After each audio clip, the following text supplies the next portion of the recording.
எல்லாருக்கும் வணக்கம். இன்றைக்கி வந்து நம்ம சூப்பரான ரெசிபி தான் பார்க்க போகிறோம். ஒரே ஒரு கப்பு சாப்பாட்டு அரிசி இருந்தால் போதுங்க. இதை நீங்கள் பண்ணிடலாம்.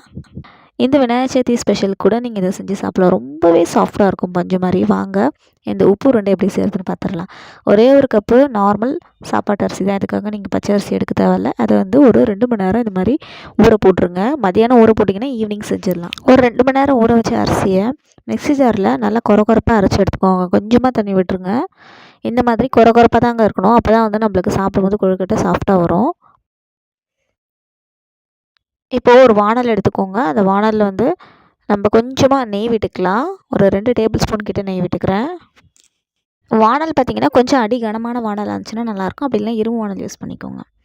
இப்போ வந்து 1 டேபிள் ஸ்பூன் கடுகு, உளுத்தம்பருப்பு போட்டு தாளிச்சிக்கிறேன். இதில் ஒரே ஒரு ஸ்பூன் கடலைப்பருப்பு மட்டும் போட்டுக்கலாம். நம்ம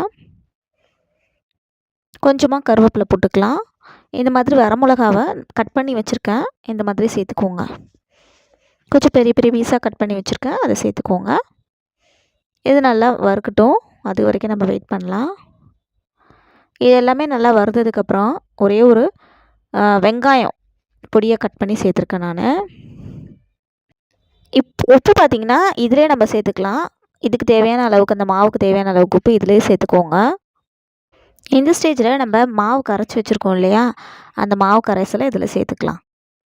இதில் சேர்த்துட்டு இப்போது நம்ம 1 கப்பு பச்சரிசி மாவு எடுத்தோன்னா கிட்டத்தட்ட பார்த்திங்கன்னா 2 கப்பு தண்ணி வர அளவுக்கு இது வந்து கரெக்டாக இருக்கும். 1 கப்பு வந்து நம்ம அரைக்கும் போது சேர்த்துருக்கோம். மீதி 1 கப்பை கழுவி இதில் சேர்த்துக்கோங்க. ஒவ்வொரு அரிசி பொறுத்தும் இது வந்து மாறும். அதையும் சொல்லிக்கிறேன். ஓரளவுக்கு இந்த மாதிரி ஒரு தண்ணி பதத்துக்கு வர அளவுக்கு நீங்கள் வந்து கரைச்சிக்கலாம், தப்பு இல்லை. ஏன்னா அது போக போக வந்து உங்களுக்கு வந்து சுண்டி வரும்.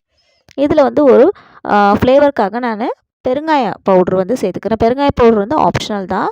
ஜஸ்ட் ஒரு பிஞ்ச் சேர்த்து நல்லா இந்த மாதிரி கிளறி கொடுத்துட்டு வாங்க. இது வந்து கட்டி முட்டி இல்லாத அளவுக்கு நல்லா இந்த மாதிரி கிளறி கொடுங்க. இது மாவு என்ன ஆகும்னா கொஞ்சம் நேரத்துலேயே ஒரு 2 நிமிஷத்துலேயே நல்லா இறுகி வரும். இறுகி வந்ததுக்கப்புறம் நம்ம பார்க்கலாம். இப்போது கொஞ்ச நேரத்துலேயே நம்மளுக்கு இந்த மாதிரி நல்லா இறுகி வந்துடும். நம்ம அடி கனமான பாத்திரம் எடுத்ததுனால நம்மளுக்கு ஒட்டாமல் வந்திருக்கு. இந்த ஸ்டேஜ் வந்து நம்மளுக்கு கரெக்டாக இருக்கும். இந்த ஸ்டேஜில் நம்ம வந்து அடுப்பை வந்து ஆஃப் பண்ணிக்கலாம்.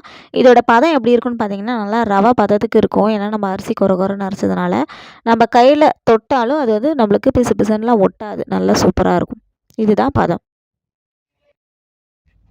இது கொஞ்சம் கை பொறுக்கிற சூடு அளவுக்கு வந்ததுக்கப்புறம் இட்லி பாத்திரத்தை வந்து நீங்கள் ரெடி பண்ணி வச்சுக்கோங்க.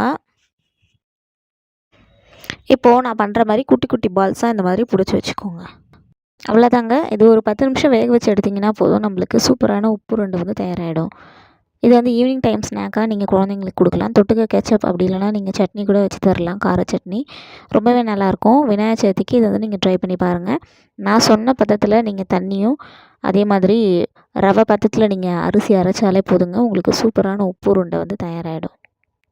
ஓகேங்க. இந்த வீடியோ பிடிச்சிருந்தா லைக் பண்ணுங்கள், கமெண்ட் பண்ண மட்டும் மறந்துடாதீங்க. இன்னொரு வீடியோ உங்களை மீட் பண்ணுறேன். சேனல் பிடிச்சிருந்தா கண்டிப்பாக சப்ஸ்கிரைப் பண்ணிக்கோங்க. பாய்.